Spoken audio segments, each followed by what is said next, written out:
Our experts here, I am going to give you their name and the companies that they represent, although I don't know yours, so you're going to have to fill it in.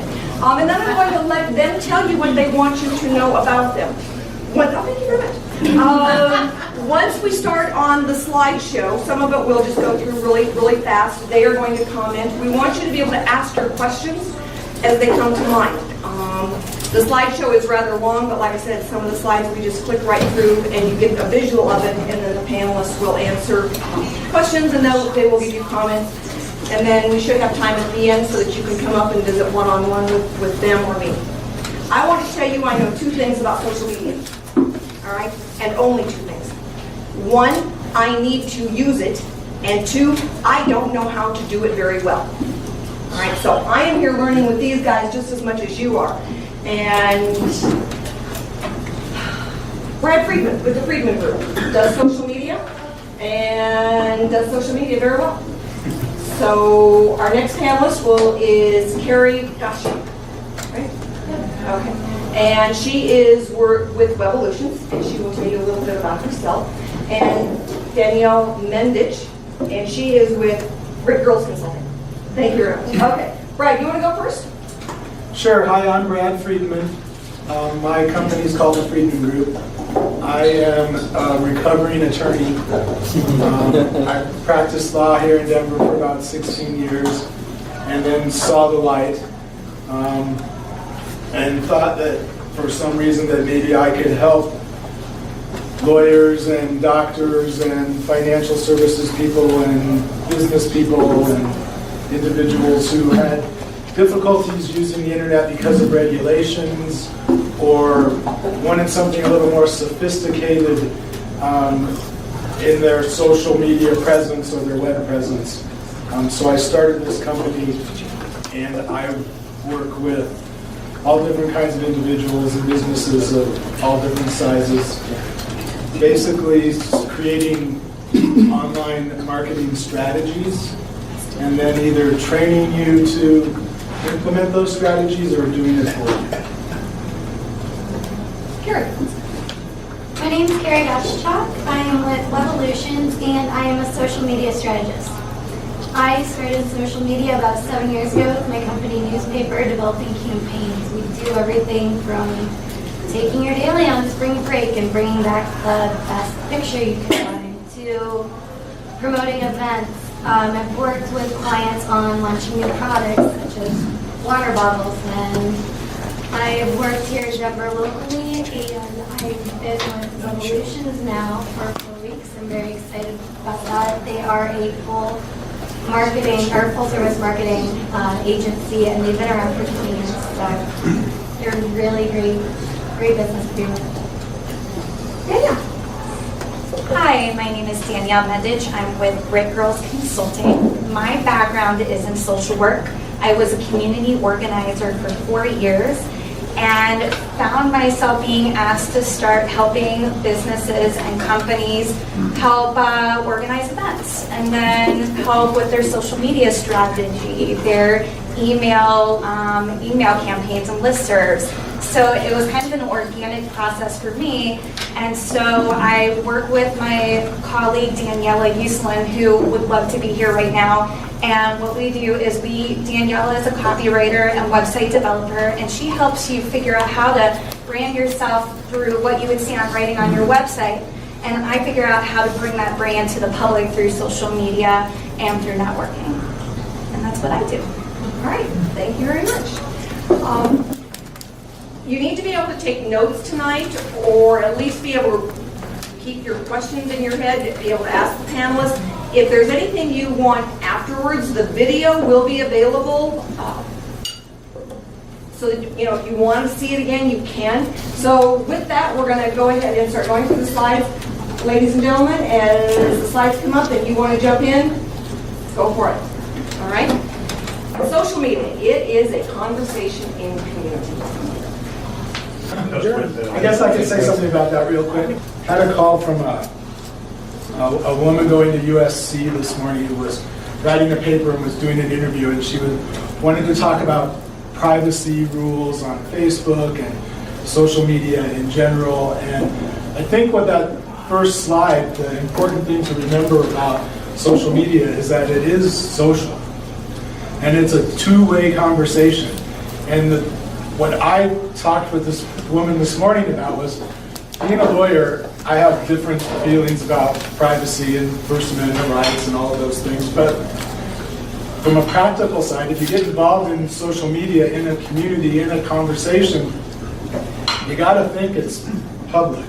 You have to be smart enough to know that you got to take some personal responsibility. So I'm sensitive to the privacy issues, but it's really all about having a conversation, engaging with the people who follow you on your Facebook page or your Instagram or whatever it is. Well, I've got the prism up, so you can comment about that. Okay. A friend of mine, Brian Solis, created this conversation prism. I actually have a big version of it if you want to see it in a poster later. If you want to see it, you can. And building up a network. So this conversation prism is pretty cool because it shows you all the different avenues for this conversation to take place. Okay, guys, have anything to add? My little tidbit of information tonight is do not put anything into a tweet or a Facebook or an email that you do not want to see on the front page of the Wall Street Journal. All right, and I cannot tell you how many times an innocent email sunk somebody, so boy, be really careful.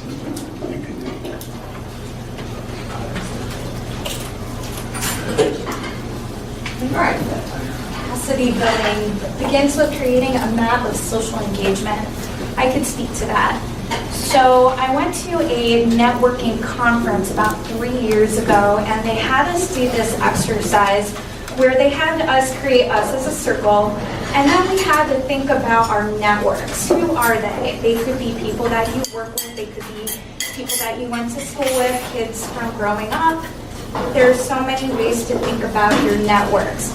And what they had us do is start creating a map of those networks, but then who do the people who are within your networks, who do they know, and how does it expand out? And it was a really interesting exercise because sometimes when you actually start mapping out your networks, it kind of makes you think, who do you know and who would have a vested interest in your business or your idea. So the one thing to keep in mind though is when you're creating networks is some people are going to be your cheerleaders because they care for you. Other people are going to become your cheerleaders because they care for your product or service. So within those networks, it's still very important to create a really strong brand because yes, people are going to be connecting to you, but you also have to be creating networks around your brand as well. Anybody else? Have a comment? Anybody have a question? All right, jump right in there if you do.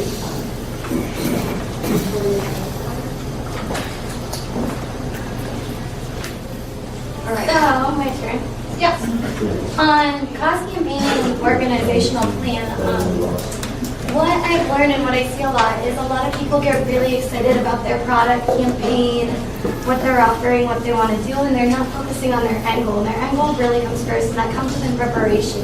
You can't just jump on Facebook and start posting, or jump on Twitter and start posting without really looking at what's your message, what's your story, what causes it, and starting at the end when you're thinking about your story, when you post and get organized for your campaign, what do you have to have accomplished before you can start posting and start a social media strategy? And looking at how do you want people to feel? Do you want people, because of what you're offering, to be inspired? Do you want them to think it's cool and want it in their house?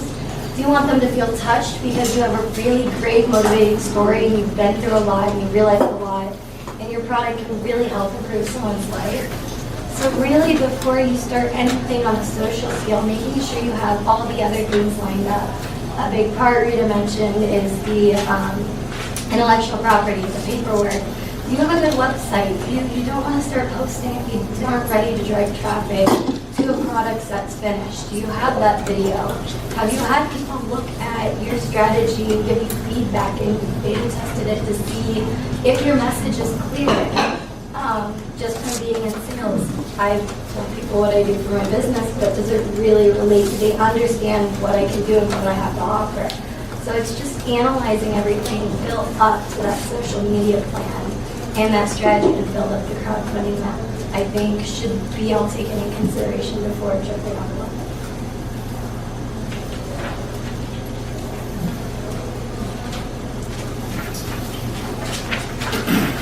Who wants to talk to this? So this is another Beautiful chart. beautiful chart that, if you can see, it would be really helpful. But really, on this, I think the most important part of this chart is the part in yellow, because to me, in order for you to be successful in selling your product, or in crowdfunding, or in doing anything that you want to do and succeed at on the internet, it's all about building trust and credibility. And some of that is understanding that when you go out and ask somebody for money, or you go out and ask somebody to buy your product, they're going to check you out. They're going to Google you. They're going to look at your website. They're going to look at your Facebook presence. And if it's not complete, if you don't have a LinkedIn profile that is robust, if you don't have a Facebook page that fills out the About section, it's going to reflect poorly on you. If you direct people to your Facebook page and you have 3 people that are your fans, the 3 people that like your page instead of 300 or 3,000, it's going to affect your trust and credibility. If you aren't posting things that add value to people's lives, that make you a thought leader, you're not going to have the trust and credibility that you need. So these things in the yellow talk about your brand and developing brand advocates. So those are people that are going to advocate for you because they trust you and they find you credible and they like your product or they like you. They talk about new influencers and champions and reaching out to bloggers that are market makers and all of those people that are going to help get the word out about what you're doing, the money you're trying to raise, the product you're trying to sell. But to do that, you need to have your presence in place first so that you're starting to develop that trust and credibility. And I think branching out from there on this chart is where you go next. But you have to have that foundation first. Yeah, and I think a lot of people mistake the idea that if you've got a name, a website, and a logo, you have created your brand. All right, that's not your brand. Your brand is more emotional. It is, what does someone feel when they see your brand? Do they understand what the product is? And we get a lot of people that run in, they start a crowdfunding campaign, and they have not really established a brand yet or a following of that brand. And we see people say, oh, I've got a big network, it's not going to be a problem. But when they post, then when they start their campaign, their friends that are on Facebook don't really get what they're trying to do and what they're asking them for. And if they don't get it right away, they're not going to make a donation. And a lot of, friends, okay, that you may have don't care. So you've really got to establish that base that understands your brand and understands your message and gets your product and wants your product or your service, or they understand your cause. All right. But those are things, and that's why the panel tonight is so important, is that has got to be established before you launch a campaign. And if you do it well, you will eat away a lot less of your stomach line. Well, and I think there's one other thing to really think about. Whatever your product or service is, it can't be everything to everyone. And so usually, like, one problem that I commonly see is that everybody wants to have high quality, a low cost, and really great customer service. And those are the things that are really hard to provide. So normally I suggest to focus on 2 of them. And so just think about who your market is, who you're really trying to target, and what are your priorities and values. Okay. Yeah, when somebody tells me everybody's going to want one of these, it's like, you know what, unless it's the flush toilet, probably not. All right, not everybody's going to get it, not everybody's going to want one. So really work at identifying who's your target market as you're going through the steps of setting up a campaign, and then who you want to reach out to create that social network. All right. Okay, this is basically getting started now, chart your course. What do they do first? Carrie? Like, there's a lot on there, which we want to go. What should be a first step in charting a course? Well, it starts with campaign and organizational planning, and we already covered that a little bit. Talk loud. Can you guys in the back hear? No. Talk loud. I'll make you stand up. You can't get down.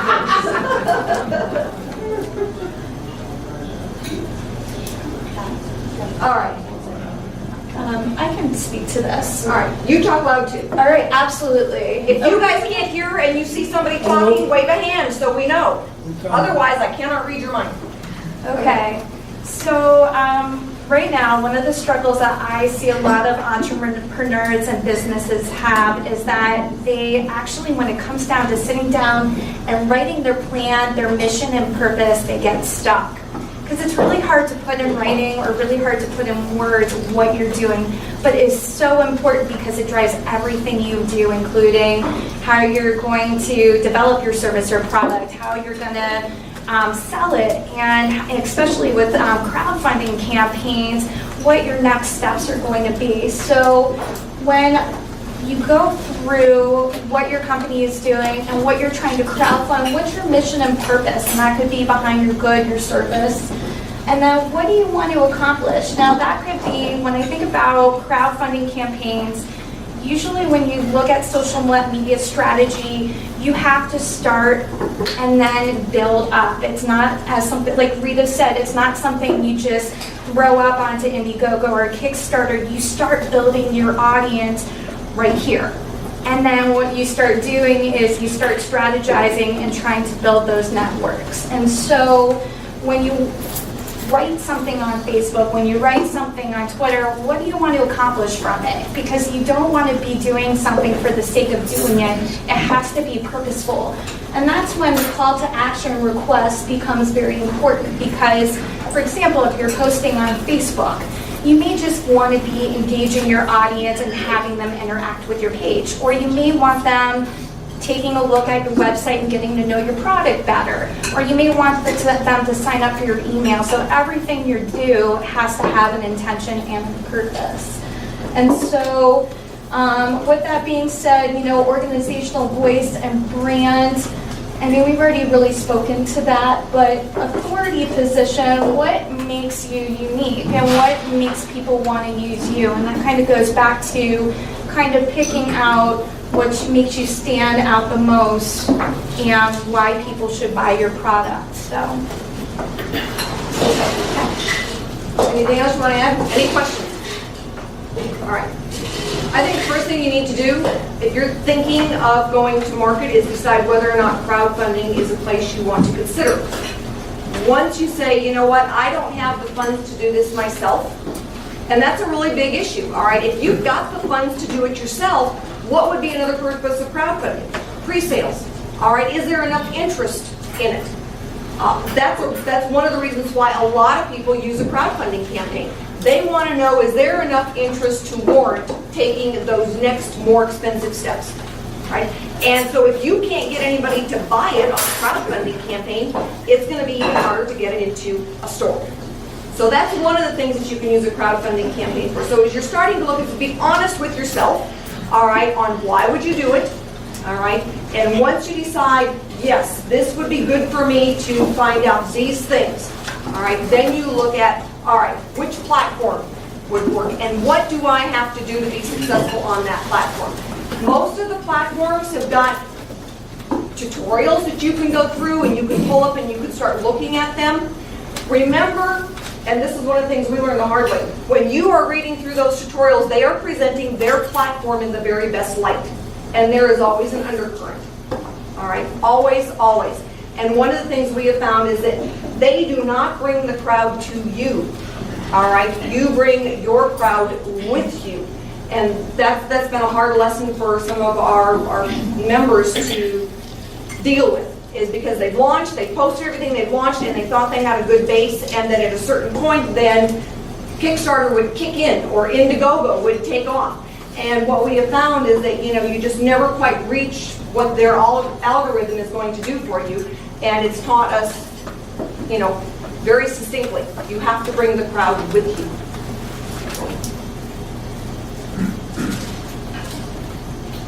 All right, why is social media important? So I think it goes back to what I was saying before about building trust and credibility. If you're participating on the social networks, you're actually building your following, and you're engaging with your followers back and forth, developing thought leadership, sharing, value-add information, you're going to be much more successful at whatever it is that you're trying to do, whether it's a product or a service or raise money. And I think that that's why social media is important, because when you're going out there and people are looking at you from the outside, they want to see that people like you, that you have a network, that you're engaging, that it's not just that you're blasting out information, but when somebody comments, you're replying and you're accessible, and all of those things are important because it's your personal brand as much as it is your business brand, and people do business with people. And that's what the opportunity that you have on social media is: show a little bit of your personality, show people who you are. It's one of the few places actually where you have the ability to sort of orchestrate what people see about you when they Google you. So for whatever reason, if you went in and Googled yourself, and if you have a LinkedIn profile, it's going to show up probably in the top 3 search results. I haven't figured out what the relationship is yet with LinkedIn and Google, but it's important. There's a place where you have an opportunity to put up a quality headshot, to tell people what you want them to know about you in your summary section. And the same would be true on any of the social networks. You only have one chance to make a first impression. And people are looking at you, and they're walking away from that first impression. And you might have 3 seconds of their attention. And it better be good if you want to sell them something. And I have something to comment on the authority. So when you are the creator of content, as mentioned, you become the person who people like and trust. And so the best example I can give is Pinterest. Raise your hand if you have used Pinterest or seen it. Awesome. I want to see more people next time I come here raise their hand. But I'll give you the best example on Pinterest. It's about sharing images. So for example, if you are the creator of a product and you post pictures to Pinterest and you are the one creating the pictures and people are sharing, then what that does is it keeps you in the authority. And what it's doing is it's allowing you to be the creator of the content opposed to being the sharer of content. And so it's also a way for you to get feedback, because when people are sharing your social media, if they're retweeting what you have written, if they are repinning your pins on Pinterest, if they are sharing your Facebook post, then you are in the authority, and now people know, like, and trust you. With that too, to add to it, when you're in authority, you're also able to steer your own conversation, and you can control what you're saying about your brand. You're not waiting for a newspaper or an online journalist to take up your product and that it gets mentioned, it gets spread. It's something that you are the creator of your own content. You can tell them in your own words what your product, what your mission, what your goal is about, and it's not someone else reviewing it that may be misguided. So it's a good way for you to start your brand, develop your brand, and not let other people jump in and filter it for you. And the point that Carrie just made is excellent. And the point is, and Raymond always says this, with crowdfunding, you are in control. It's not like when you have to go to an angel or venture capital and someone's passing judgment on you, or a bank. You understand your product, you understand your brand, you understand yourself and what you're trying to accomplish. And that's why this exercise of going through these steps, because not only do you get to be able to touch the public yourself, but you have to touch the public yourself. You can't hide behind anybody else or blame anybody else. And Raymond always says that crowdfunding is like a tsunami getting ready to roll in on shore. We found out today that When we knew that the equity base launched the end of September as far as the federal guidelines, they have raised over $1 billion in a few weeks on equity-based crowdfunding. All right, so the tsunami is coming ashore, folks, and crowdfunding is the vehicle. All right, measurable goals. I have something for this. So when it says connected to a specific outcome and what do you want to accomplish, one of the biggest things for crowdfunding is getting the people that are reading it to act and participate and donate to what your cause is. And one of the biggest motivations for consumer participation is that they want to feel partly responsible for the success. And that's why you really want to sell them on your story and let them feel like they're aiding in the development of something new that could revolutionize technology, the way we do things. And it's something where you really have to realize the outcome is emotional. As much as we want to think we're responsible financial decision makers, we really are emotional decision makers and want to do what makes us feel good. So I think within setting those goals and outcomes and specific calls to actions, it's not learn how you can donate as your call to action. It's click here to learn how you can help contribute to this or change this or give them some motivational feeler behind it instead of a specific actionable item. Yeah. I got a question. Yeah. So it's Carrie, right? Yeah. So how do you explain, what we've covered early on is that cause-based crowdfunding campaigns generally fail miserably. And so, how do you explain that? I understand what you're saying, and that's kind of what we all hope for, is that, somebody gets into it and they really want to see this business go on. But that gets into more of that mindset of, sort of a cause as opposed to something else. It seems like what we've seen is that there may be a different motivational factor that's causing people in the campaigns that have been successful. Right. It's not necessarily getting it done. It's something else that we haven't really been able to ferret out yet. And I haven't been here for all of the meetups to be part of that conversation, but I guess. And the one thing, I think we've talked about this a little bit at some of the meetups, is that when Carrie's talking about your cause and your product and the help of getting it to market, all right, they're getting something back as far as a product most of the time, which is very different than the cause that is an ongoing cause. All right. The example I frequently use is the older woman who was riding on the school bus. Okay, it was a one-time cause where she was bullied and the crowd raised funds to send her on a vacation. Now, they didn't realize when they were trying to raise $5,000 that they would raise $750,000. And yay, she donated a bunch of that back to the community to put up some kind of social program for bullying.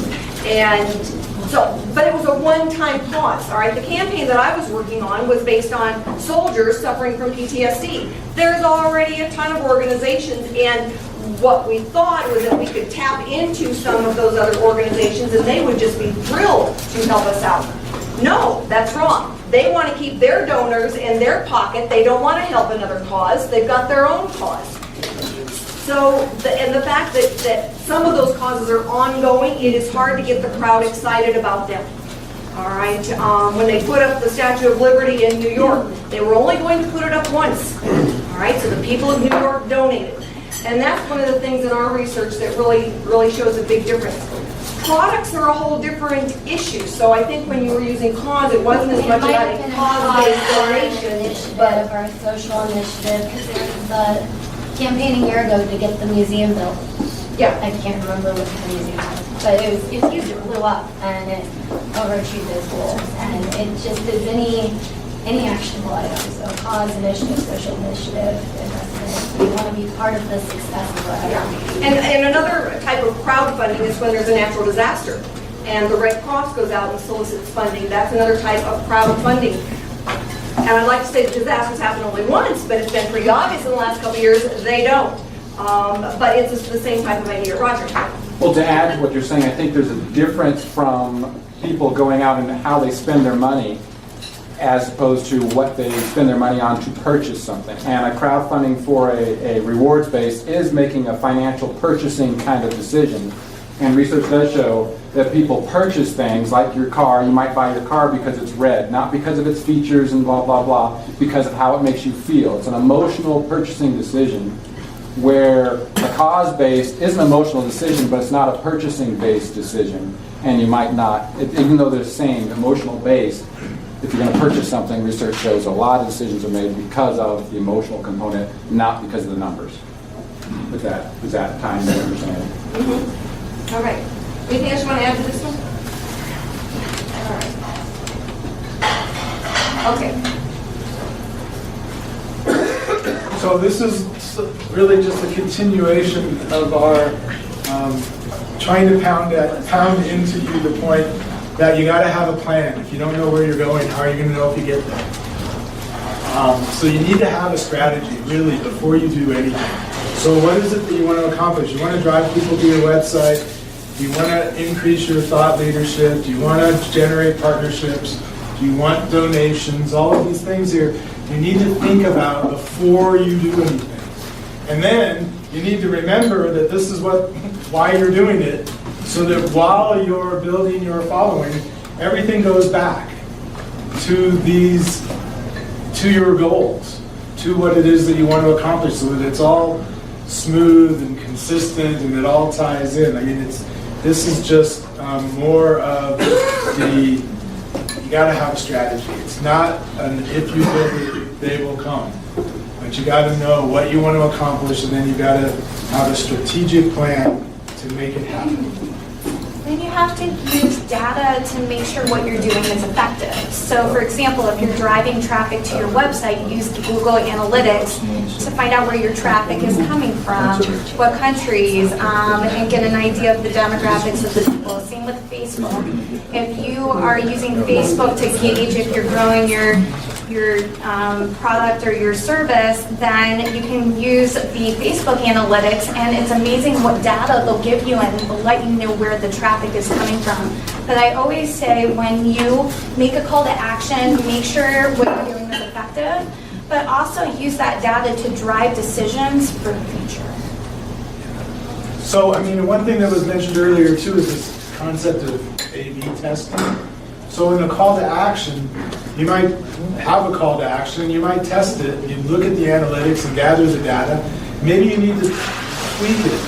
Maybe you need to change the color of the button, or have fewer words, or change the words so that it tugs on a different emotional string. But you need to know what it is that you want to accomplish, and then you need to try things, look at the data, and then not be afraid to tweak it and do it differently until you figure out what's going to work. You got to know who your target audience is. So I work with a company that's very big on developing their customer personas, and they have a whole worksheet. So what's the demographic I want to reach? What's their income? Their gender? What kind of voice do I need to use in order to reach them? And then try something. Do a call to action button and see if it works. And a month later, change it. See what works better. Do testing. And see what works, and then go with that, and then move on to that. Remember, the more work you do in front of a campaign, the better off you're going to be. All right, a good campaign is 30 days. So you've got to have been able to do some work with the LinkedIn and the Facebook and the Pinterest and know which vehicle is going to work for you. You don't get to figure this out once you've launched a campaign. They don't let you do a reboot. After 10 days, you think, oh my God, it's not working, I want to start over. No, it's not. It's going to run for the 30 days, and you'll learn a lot from a disaster, so then you can redo it again. But if you put this stuff into it up front, you save a lot of stomach lining once you really launch the campaign.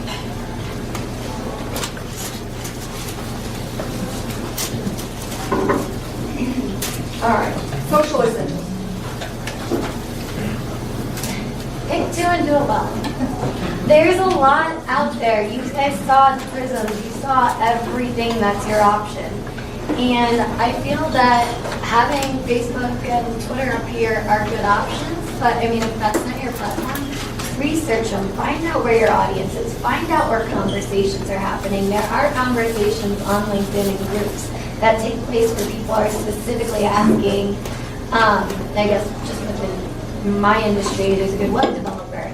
That's something that could help you to develop your website, or that might be having a topic about just what your product is, feedback, and then go develop your Facebook or Twitter. And when you're picking your communities, make sure your audience is there. It mentions listening, and that's another strong tool is the Google Alerts. You can set up keywords that are directed to your inbox, where you don't have to go search every morning for a half hour to an hour. It is delivered to you, and you can see specifically who is talking about specific things you want to listen to. On Twitter, I do not use Twitter, but you can search Twitter at the top. There is a search bar.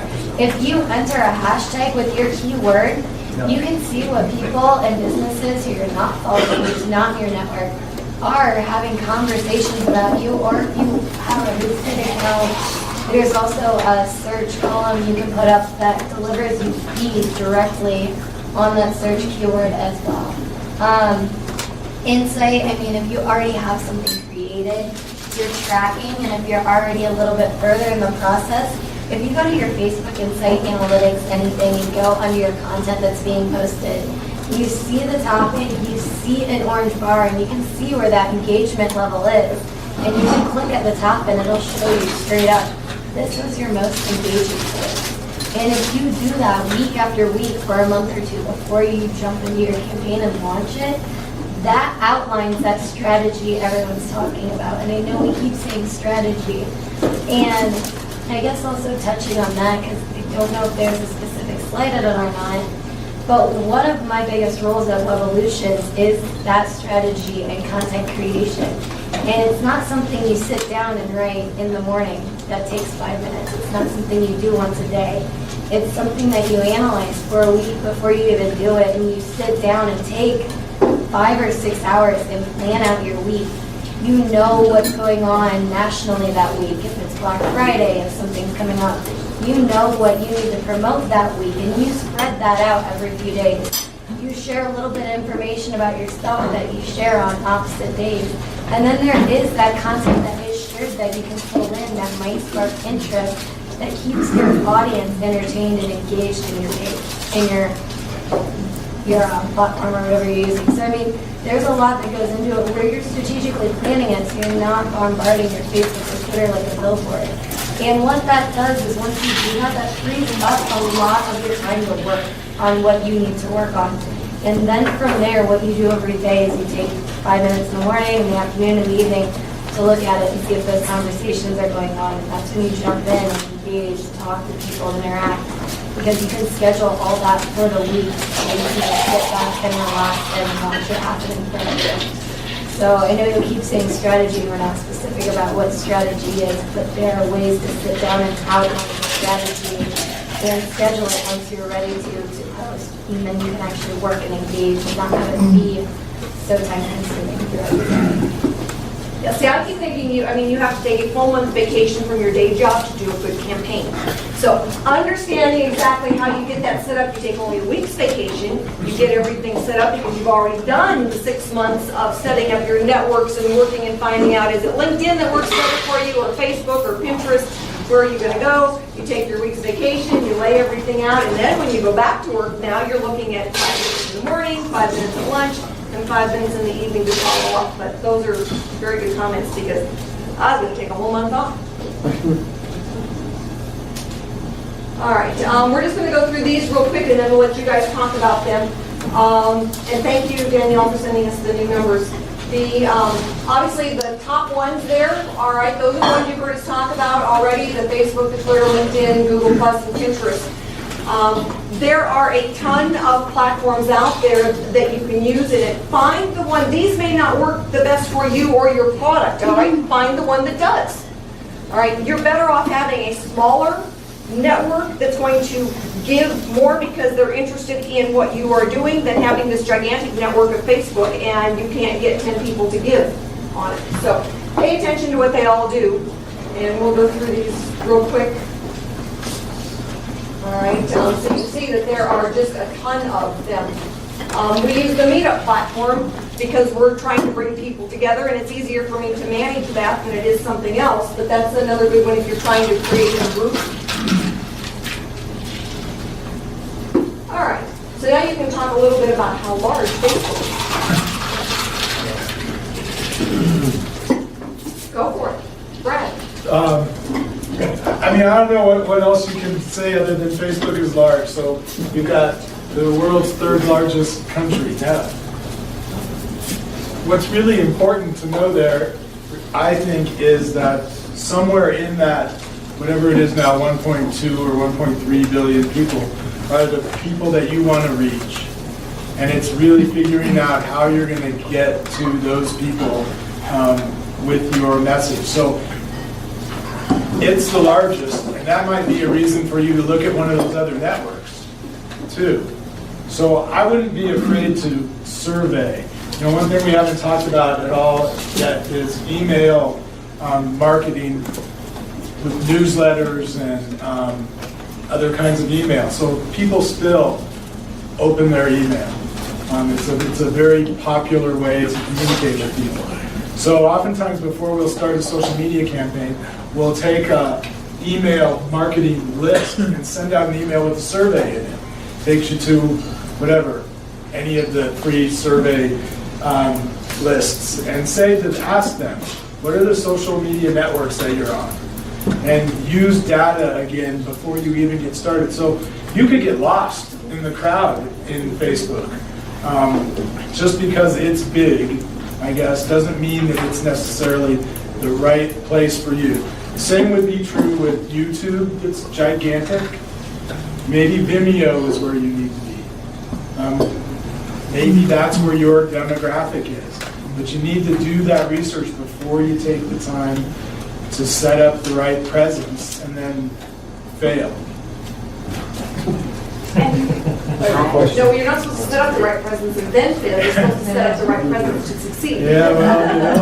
It's a little bit. I use that for everything. Okay, we need to go ahead and get moving on now. So the next slide here is about building your own secret sauce. And I think we've addressed then now a lot of the different tools out there, and you really have to find out which one. Do they actually have the Facebook for Dummies? Yeah. Yeah. Oh, yeah, sure. So there's a lot of places where you can go to get the information you need so that you learn. It is not a matter of just creating your profile on LinkedIn or on Facebook or the business profile on any of these. I think we've covered enough information now so that you realize you really need to learn how to use these tools, all right, so that you can get the most out of them, all right? And that way then you figure out, okay, Facebook is going to work for me and Twitter is going to work for me, but LinkedIn isn't, all right? Or, you know, one of the other platforms is going to work for you. One of the ones that we haven't talked too much about that are people that we recommend people use is the YouTube, because when you post the video, then you can link to it, but you can actually start creating your following on YouTube with your video. And that way then, once that following takes off, if you don't get the following with the first video, doggone it, do another one. You've got to identify the video, and there's a slide in here and I know that was one of the points that we made of the absolute must in crowdfunding. You have to have a video. And that video then becomes a tool that you put out there into the world, and you find out which one is going to help you succeed in your campaign. All right, so you need to work on your secret sauce. All right. Anybody want to talk about this one? Managing your internal voices, but you've got to listen to your external voices. Right. They've already mentioned it. I'm going to paraphrase it for you, all right? When you go out there and you start using, whether it's Hootsuite or Facebook or any of those tools they've talked about, and you follow the analytics, all right, pay attention to what the analytics are telling you. They're telling you if this doesn't work, find something else. All right, you try the next one. So when you're saying, you know, your internal voices are saying, oh, I need to do this and I've already done it, so now we're good to go. No, you need to be honest with yourself and go back and look and say, what is the data telling you, so that you can successfully either try something else or know that you need help. And Rita, that's a bigger subject that you've talked about a lot for the inventors and everything else. Inventors tend to get locked into their way of thinking and like doing patent searches, and you don't want to find a negative thing, so you don't necessarily search for the negative things. Right. And if you think outside of yourself and use your input from other people, you can avoid those blinders. If you don't think of negative analytics as being a negative aspect of learning about your campaign, that's positive information that gives you the chance to regroup before you launch the campaign. And you want to be able to use all of that input so that when you finally do launch the campaign, you know that you're on the best platform for you, that you're using the best social media tools, and that you've already started to drive then your network of people that are interested in your product. Guys, you want to try for this one? Who do you want to participate? All right, and how do they participate? And I think it's like, you want dog owners to participate in yours because you're selling a dog product. All right, if you're writing a book, you need people that are going to read the books. Children's, you need parents. So be honest with who's going to drive your campaign. And where outlines 1 through 3, photo, logo, backlinks, you want people to land there and you don't want them to hit the back button and be like, where did I just go? What did these people do? It falls back into the branding, and you need to make sure wherever you're set up that it represents who you are and your message and what you're trying to achieve very clearly. If anything, where it says link back to your website, you want to make it as easy as possible for people to find you, contact you, and find more information about you. You need a full profile no matter where you're at and what site you're on. You need your website, you need your contact information, you need your email. This is something where you are actively trying to grow your audience. So you're going to have to give them that attention. If you want a question from you, you don't respond 3 days later, or have them hopefully dig up your email from some external site or have to get it from that. And even where it says about your organization, today when I put up a post that I was speaking, we linked up to Meetup. That was the Colorado Crowdfunding organization, where it's very easy to find that information and what you're trying to do.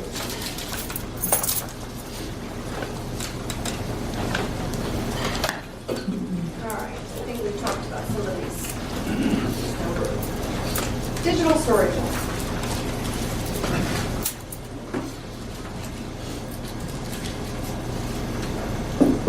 You want to go? So I can share a little bit about it. So as I said earlier, I work with my colleague Daniela, and she's actually trained in digital storytelling. And traditional digital storytelling, the history behind it was the Holocaust Museum in Washington, D.C. used it to help survivors tell their story and record them. And now it's become kind of this movement where people are kind of using different social media platforms to tell their story. Now, how this relates to social media campaigns is when you think about your brand or your product or your service, and then the total picture of how you want to share it, you have a story behind it, and you have an emotion behind it, and something that people can connect to. And so when you are using the different social media platforms, you want to think about what that story is. And one of the suggestions that I have since we live here is there is the Mizell Museum. It's in Cherry Creek, and they have a whole exhibit on digital storytelling. And it's well worth visiting just because even though it's very specific on the different types of stories they tell, it's a really great learning experience for how you can think about how you want to present your product or brand to the world. And what's your story behind it? Because, you know, you're here for a reason. You have something you want to share with everybody. And so how can you personalize it and put that emotion behind it? Carrie, Brett, want to add anything? I am the world's worst blogger, and when I try and tell stories or any of that, it just it doesn't come out right. So one of the things I do is I follow copy bloggers and people like that where I get articles to learn about how to tell digital stories. And one of the most valuable lessons I learned within the storytelling is, again, to that emotional aspect. How do you want people to feel after they read your story? You want them to feel inspired. You want them to be excited. Do you want them, in tears? Like, where do you want them to be? How do you want them to feel? And basically out of that, how do you get to that the quickest with establishing, the goals you're trying to get out, the initiatives you're trying to get out while telling that story? What did it take you to get where you are? Why did you think of, what motivated you to start your crowdfunding campaign? What had you been through and what hardships had you had? How is this going to make someone's life better? Why do you want to bring it to life? And for goodness sakes, practice. All right, do not figure, okay, tomorrow morning I'm going to record this story and I'm going to tell everybody what I think, what I feel, and what I want. And you're only going to have to do one take. 4 weeks later, you could be working on hour, 1,700 as far as how much digital recording that you've done and still not feel that you've got something that you like. So, one, you've got to be able to at least write your script to know what you want to get across. What is the story that you want to tell, and what feeling do you want them to walk away with after they see it? Then show it to people. And don't coach them and say, this is what I'm hoping you'll feel, because then they'll say, oh yeah. All right, ask them, just honestly. So tell me what you think. What did you feel? And if they say, well, I felt like, just awful, then, and that's not what you're trying to get accomplished. You want something upbeat to say. Make some suggestions. Ask them. How would you change it to make it positive? All right? Yeah, Roger. Well, I think one of the biggest things about the word story is that we as humans, there's been studies that kind of prove that we respond to storytelling better than anything else for a form of communication. If you want to go to a sales pitch meeting and you go there with all your beans in a row and you pitch them with numbers, they're going to glaze over and they won't remember it a week later. If you go in there and you tell them a great story, a great joke, other things, of course not leading off a joke, but they're going to remember that story. All of us remember urban legends and everything else, and they go viral. Why does an urban legend go viral? Because it's got a great story, not because it's got great facts and figures and everything else. And we as humans are programmed to absorb that and keep it in our brains. Yeah. Just one thing to add too, you explained about how you're made to feel, because the story, the part of the story is people may not remember who you are, what you had to say, but they'll remember how they felt when they heard you. Yeah, those are all really important, yeah. I mean, you've got to practice, you've got to be willing to watch the videos, redo the videos, be honest with yourself. Don't wear flashy colors. If you've got a great Hawaiian shirt, wearing it on a video is not the right spot. All right? Well, yeah. So dress for the cause, but remember that those things are all a distraction from your face. All right, you want somebody to be responding to your animation with your face and your voice and listening. You don't want them to say, "Oh, that's a really cool shirt," and completely miss the message because you don't have a ton of time. All right, your message has got to be fairly succinct. Your short story has got to be. You cannot go on and on with the story. So just to kind of piggyback off of what you said, one thing that's so great about digital storytelling is you can pause it. You can start over again. You can kind of create scenes.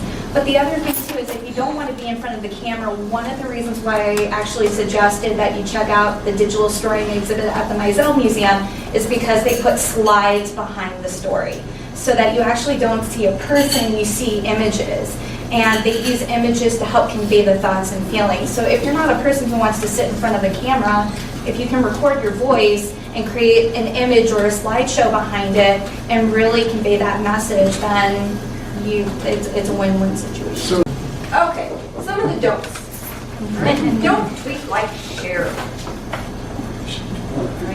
All right. You guys want to give some points on how to tweet correctly?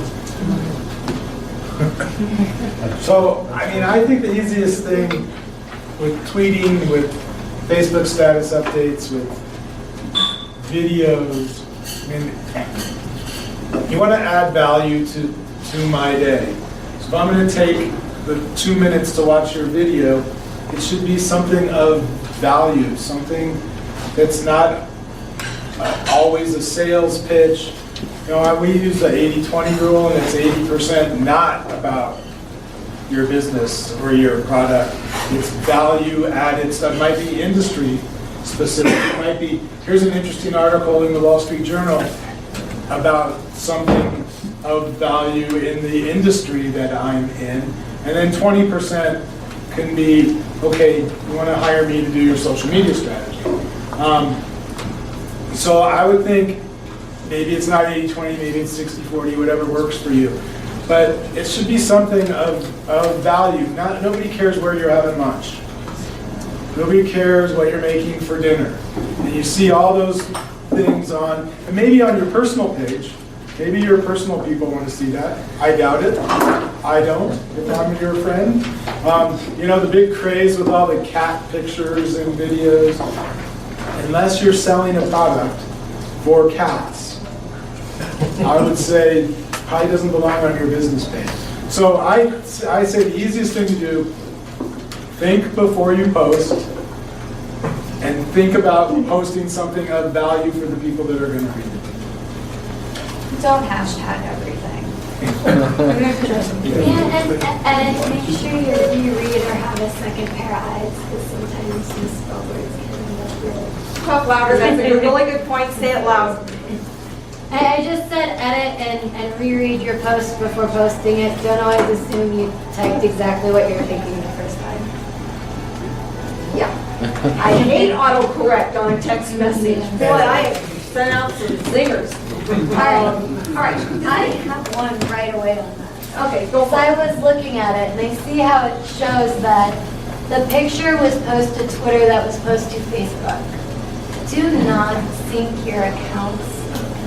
I don't know if you guys agree, but do not sync your Facebook to your Twitter, or your Twitter to your Facebook, or schedule from Hootsuite across 5 platforms.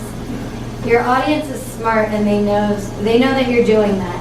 And it doesn't show up correctly. Hootsuite does not format on Facebook how it needs to be formatted.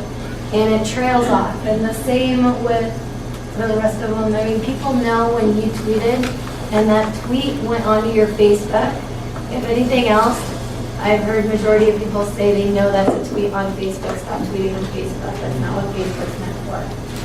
So just be careful when scheduling posts that they aren't auto-shared onto every single network that you have. You really have a photo that you love, that you took on Instagram, that you want to share on Twitter, get on Twitter and upload it, get on Facebook, and attach it as an image so that it comes out correctly. Schedule all of your Twitter posts for the next week or two to where they are showing up correctly, and that is the biggest concern. All right, so Danielle, explain the difference between and how important like and share are. And how do we use those kinds of tools successfully? Sure. So the best examples that I can give are, I tend to put like buttons on my emails because that's a really great way. Like, so I use Facebook for real time. One of the things I love about Facebook is when you're interacting with people, you know, I know generally for a couple of the different companies that I work for, they're checking at certain times in the morning and certain times in the evening. And so when I am sending an email, I'm kind of giving an overview of what we're up to, but I'm really directing my audience to Facebook so they get some more real-time interaction, where my emails are maybe scheduled every other day. My Facebook posts are usually morning and evenings, or sometimes I'll even add more if there's something really special going on. So I really say when you use your like buttons, use it so that you are driving people for Facebook for a very specific reason and wanting to engage them. And so as for like the share buttons, like when you're trying to share with people, really the goal is that you're trying to also keep them engaged, and I think I'm probably not doing the best job explaining the sharing as much. I put share, I'd say, blogs or original content that you're creating on your website. A lot of people really aren't going to share your page, they might, but it's where that valuable content is that they'll share if they see something of value. So it's up to you really to analyze where you place it within your website that on what you're trying to achieve. The other thing is, I don't know about Buzz, but the Google Plus button, I would recommend instead of Buzz. Just because that automatically, you can plus one it and leave, and that helps with your search results. It automatically indexes the page and starts to rank. And I would say it's a goal, like, when I think about Facebook sharing, there is, like, when you actually are on Facebook and you write a post, people can actually share that post to other people's pages or to other business pages. And in general, when you create original content, you want people to share those posts. So sometimes I kind of connect Facebook sharing with actually your audience wanting to spread your content to their friends and family or to other businesses. Can I ask you a question? You're saying you're sending out an email, and on that email you're providing a like button that is a link specifically to what you posted. So you're essentially it's a mirror image of what you posted on No? Okay, so like I'll give you a really solid example. I work for a chamber of commerce and I do all their email marketing. And on their email marketing, I have a clear like us on Facebook. When they click that like button, what happens is it opens their Facebook page and it allows the person to log in and actually like their Facebook page. So it's a way for that person who's reading the email, maybe getting a newsletter once a week, once a month, to actually now experience the chamber in real time. Okay. And know what their daily updates are. So the person isn't liking the email? They're No, not no. saying, oh, this was a great email, I like it? No. They're going to like the Facebook page. Right, but what you were saying, I understand that, I've done that, but I'm just saying, can you actually do it for a specific post? So that's the difference between like and share. Because the like is on top, and the like you can put on nearly, well, you can put both on nearly anything, but the share means if I share something, it's going to pre-populate something with content that I can share with someone else. The like button is going to direct me to that like button on a business page. So the top is different than the bottom within their actionable items. All right, what is a hashtag? I mean, Topics, keywords, search them before you use them. I think she means more basic. yeah, That what if is you a have really hashtag? came down I mean, to- I know it's the number sign basically, but when somebody says hashtag whatever, you see this all the time on, like the Weather Channel, the news channel, they say hashtag whatever. What are they talking about? It's a way for you to follow conversation. I don't know. Yeah, I mean, it's a way to organize a topic or an issue or a thought. So there's So are you using so your much cell phone? information. Are you using a cell phone? Yeah, No, what are you primarily using? When Twitter. they- So you're using Primarily Twitter. It's a flag that identifies, hey, everybody, I'm talking about this subject. Right. And then people can search for that flag, that identifier. They're going to search for, hashtag Rita. And everybody that tweets about it will tweet something, blah, blah, blah, and they'll say hashtag Rita. And then I go to search who's talking about Rita. I search for hashtag Rita. All of those tweets come up from all over the world. Right. So the way Twitter describes it is they Filter. say that your Twitter stream is like a fire hose, and a hashtag is like a garden hose. So it's the way to take a topic or an issue and move it out of that fire hose Filter. into a little filter. So, for example, if you're on Hootsuite, you could have a column that's just hashtag Rita. And so every time somebody tweets hashtag Rita, it's going to all show up there. You're going to take it out of that fire hose and put it in its own separate little stream of thought. Okay, so, It's an organizational tool. okay. So let me ask this question, okay? If you're doing a crowdfunding campaign, and you've gone ahead and you've created then your followers with it on Twitter and Facebook, and now you've launched your campaign, and you want to be able to reach those people who are following you, do you hashtag the name of the campaign? Perhaps. Perhaps. If that's what's effective. It's a way for people to follow news about you, but it's also a good listening tool for you to set up that people can respond to that hashtag. You can see people using it. So right now, I watch football every Sunday, and one of the hashtags I can think of is the football commercial for ESPN streaming. It's the hashtag FOMOF, fear of missing out on football. So if I type that into Twitter, you can see people on Monday using that hashtag saying, I'm babysitting, I'm doing this, I'm something, hashtag this. And they're all having a conversation about that hashtag where one, ESPN can listen to them and talk to them and insert themselves in that conversation and say, have you tried digital streaming? Or it's also something that they can use if you just want to follow a conversation. People use hashtags at events that we're at right now. If we had a hashtag that was SMCF, social media crowdfunding, and I saw this girl on her Hootsuite account up here to my right, and if she was live tweeting us saying, at Brad just said this, and at Carrie Jessica just said this, and if someone had to miss this event tonight, it's a way for them to sit and follow the conversation of what's going on here right now. Yeah, a lot of times you'll go to a conference and they'll have a hashtag so that when you're bored in the session and you're looking on your phone, you can see what everybody's tweeting about the conference. Or maybe I've seen people that they're having multiple sessions going on at the same time, and somebody's tweeting about, oh, this guy is great, and I'm sitting somewhere where it's boring, and I'm getting up and moving into that other session. Okay, none of you get to leave. Hashtag crowdfunding exciting. So the hashtag is what establishes the conversation. So if you want to be able to use this technology for your campaign, you have to develop, you have to understand what that technology is doing. You have to be able to create the network. You've got to be already able to develop the conversation so that when you launch the campaign then using the hashtag, they already know what those letters mean. All right. We've talked about a lot of what to do. What should we not do?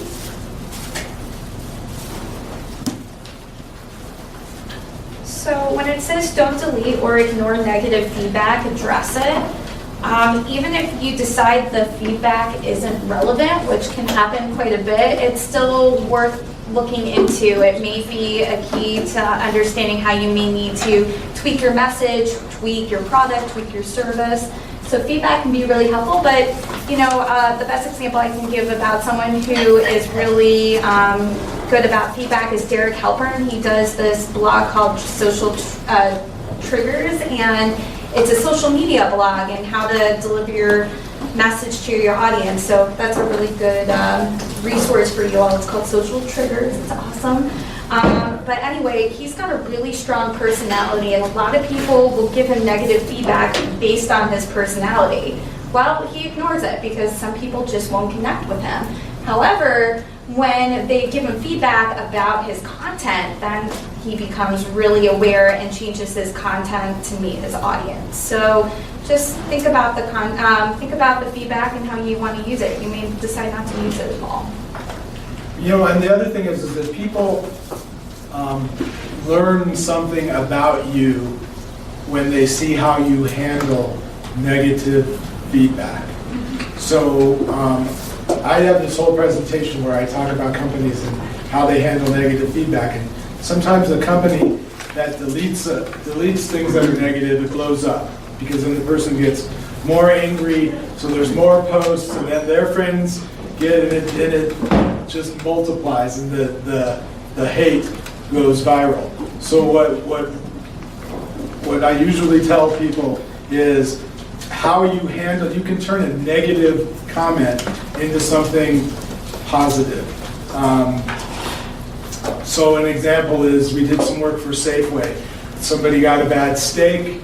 They're tweeting about it. It's bad steak. I'm going online saying, sorry about your bad steak. I'm trying to get them out of the Twitter stream. So email me. I'll be happy to give you a coupon for a new steak. So the only thing that people are seeing is one negative comment and then one positive recognition of your negative comment. Let me resolve it. And if you can resolve it outside of the Twitter stream, all the better. So I always say, reply, look like you're going to resolve it. I mean, because you are going to resolve it, but get them out of the stream so you're not resolving it in front of the whole world. I'd like to help you with this. I mean, the greatest example is the Comcast Cares guy, this Frank Eliason, who worked for Comcast and created Comcast Cares. And as you would expect, 99.9% of the tweets on the Comcast Twitter feed were negative. I'm sitting around my house waiting all day long for the cable guy to show up. So Frank developed this team of people who would respond to that. And they would get on the phone and they would call you, or he would say, dial this 800 number and we're going to take care of you. And he did such a good job creating this customer service related Twitter feed that Citibank hired him away from Comcast, and now he works for Citi and he's making a lot more money. But he's really the example of customer service on social media and how to deal with it in a positive way and work to change. I don't know you could ever change the perception of Comcast, but the goal is to change the perception by the way you handle something negative. Excellent advice.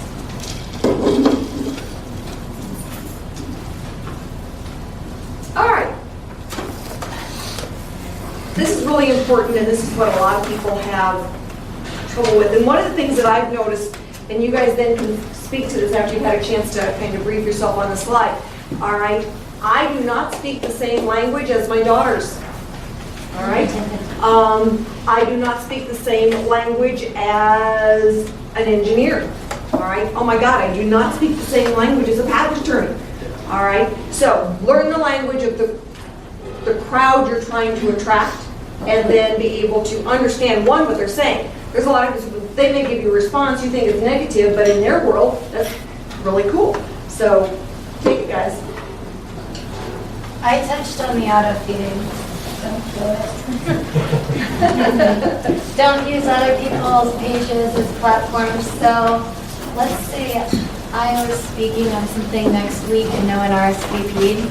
If I was friends with Brad on Facebook, and I assume he has a lot of friends, that would be me saying, hey, come to this event next week, and tagging 30 people that I know so it shows up on Facebook.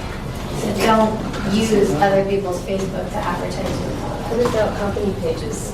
Company pages, I think, okay, so. Or social groups, other like. If you are working together, I think that's a good opportunity to expand the network. So for me to tag Wevolutions in my business, and for me to tag Colorado Crowdfunding, and put both of those in a post to share what's going on tonight and to invite my friends, that is completely acceptable.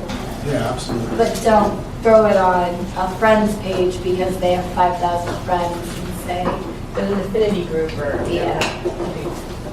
And one reason why I love LinkedIn is because on the company pages you can have conversations, or you can post news updates, especially if you end up joining a group.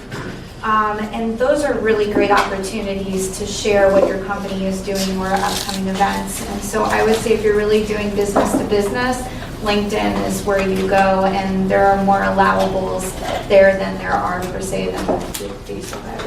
Yeah. Oh, another one of those pretty charts. All right.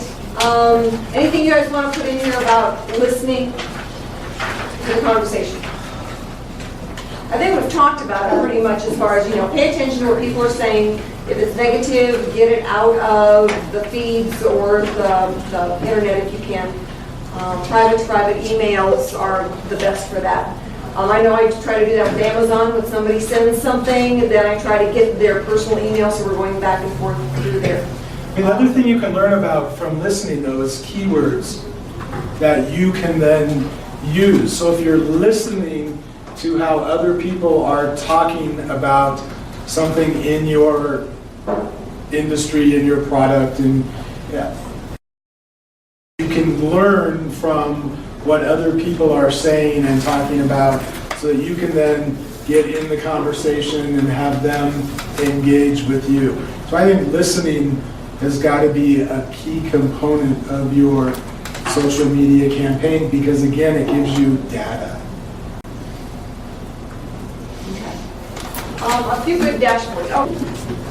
All right, these are some, we've talked about some of these platforms. Does anybody have any other specific questions about Hootsuite, CoTweet, any other tweets as we go through here? Which one was the free one? Free. Hootsuite has a free version. TweetDeck. TweetDeck? TweetDeck? That's good. Social Oomph. Most of the tools have a free version, and then if you want reporting or you want some more bells and whistles, then there's a paid version. All right, we've talked about integration. So the only thing that I want to say on a sort of a different line of integration is I think your social media marketing has to be integrated into your total marketing plan. So social media marketing doesn't exist and doesn't succeed on its own. If you do email newsletters, you need to have the icons to your social media sites in your newsletters, in your email address. If you use, I think it's called letterhead, and you mail something with a stamp, it should have your social media icons on it. Anything that you do that's marketing should integrate your social media into it, because people don't know that you have a Facebook page unless you tell them. So, I mean, look at the Denver Post. Every ad, somewhere on that ad for a mattress firm and whatever it is, you see their little social media icons on it. They're telling you we're on social media. So you need to do the same thing. Everything you do in your marketing plan has to be integrated with your social media marketing. And it's kind of in addition to what I said earlier with that hashtag, make sure it's visible in everything that you're doing and part of the entire plan. And also just remember that everything that you're doing tells a story.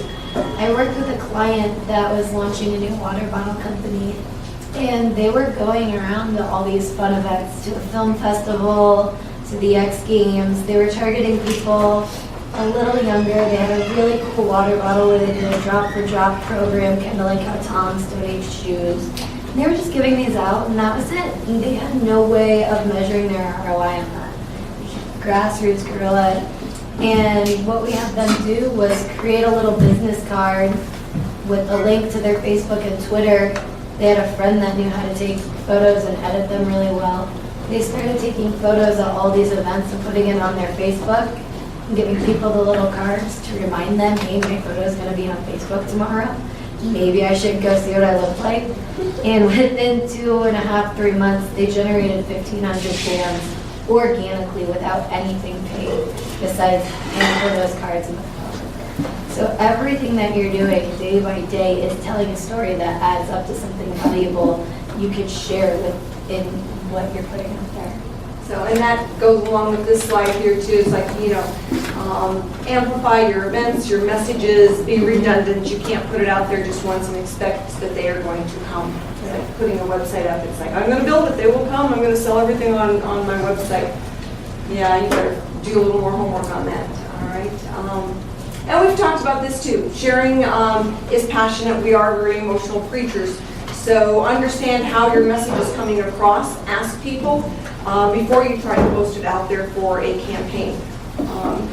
And once it is out there, and this is so important, once it is out there on the internet, it is really hard to kill it. So you are best doing some videos privately, getting some people's feedback. You can post things on YouTube privately and then send a link out and have people click on it and say, what did you feel? What did you think about this? Do you believe me? Would you buy this? All right, so that you have some feedback before you posted it for the world to see.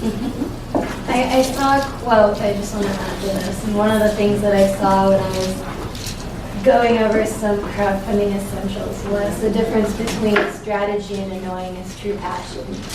So it really falls into just thinking about what you're putting out there. Yeah.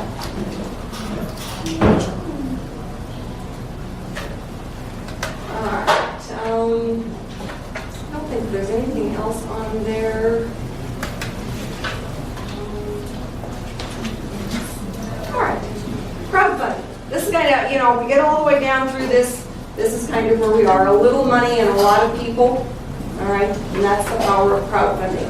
So in order for you to get to that successful part of the crowdfunding, you need to be able to touch a lot of people so that you get, and when you look at the numbers, there are 4 million people in Colorado, all right? You get every one of them to give you $1, you have just launched your product. That is harder than it sounds, all right? You have got to be passionate about what you're doing.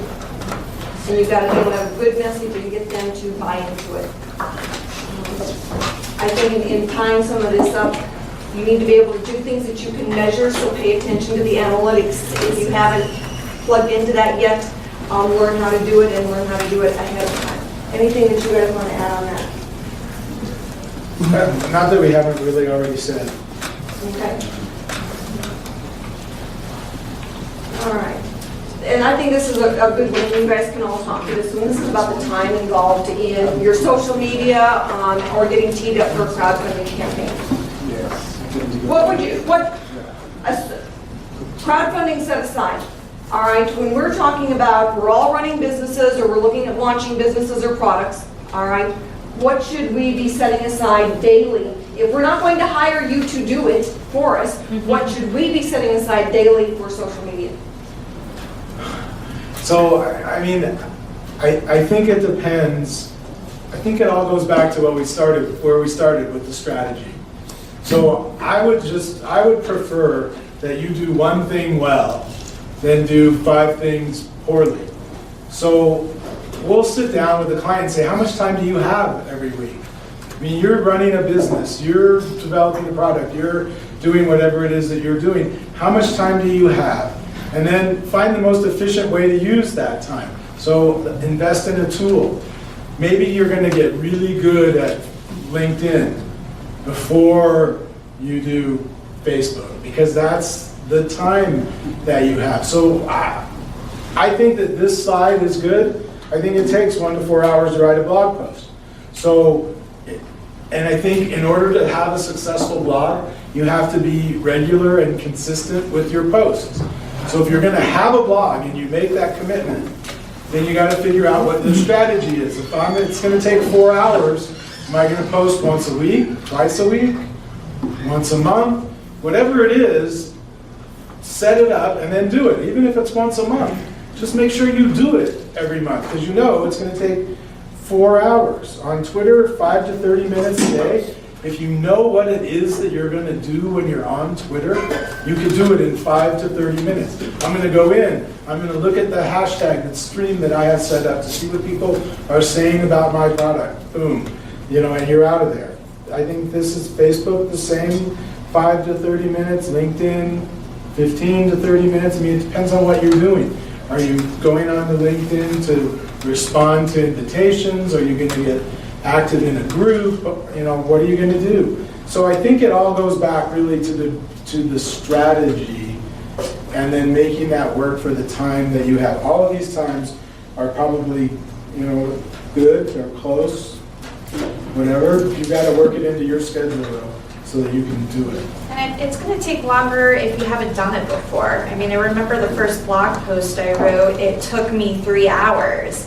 But after blogging for a year, each blog post took me less than half an hour. So you'll get better at it, and you just have to be patient with yourself and know there's going to be a learning curve. And just stay focused too. If you're not going on there with intent or knowing where you're getting on Facebook, you're going to end up getting lost in it. So And you build a negative reputation. I mean, if you don't maintain, like what you're saying, pick something that you can do it well. Because if you pick them all and you do them all poorly, then everyone's going to know that this guy sucks, don't follow him. And you're never going to get those followers back. You're not going to say, oh yeah, he's good now, and come back to you. Well, and I think that this point is really important to think about too, is staying focused. So like I said before, Facebook wants you to live on Facebook. And I know a lot of people that go in for their 5 minutes on Facebook, and 2 hours later, they're done seeing what all of their friends are posting, and they haven't posted anything on their business page yet, because they went up and they saw the little button at the top that said, there's 6 messages, there's 6 things waiting for you, and somebody wanted them to know what their birthday was and invited them to this, and so you gotta go in, you gotta say, here's what I'm gonna do. I'm looking at my content calendar, here's the content that I need to post on my business page, and take that and do it in 5 minutes and then get back to work. Yeah. I think that the most important thing you guys can walk away with tonight is how important social media networks are to either running a business or running a successful campaign. And how do you manage it then? All right, as far as what is going to be your message? All right, how do you get that out there to the world and create those followers that are interested in your message, that want to participate in your message and your story? And then what is the product that you are offering so that they want to either pre-order that product or they want to make a donation to that artistic work that you're working on. And you know up front what it is you're going to try to accomplish. You've identified now that you're going to use Twitter or Facebook and you're going to do them well. If you feel that you can't and you start working on the network, then find someone who can do it for you. That's one of the things that we always say at the Inventors Roundtable. You cannot do it all yourself. All right? You have a team. Mom, dad, daughters, you have a team. All right? Everybody does something. If you don't have a team and you cannot create a team, then by golly, you need to hire a team. All right? Talked about minimum time. We are rolling through to the end. Questions? That's the last slide. Questions, comments, desires, like I say at the Inventors Roundtable.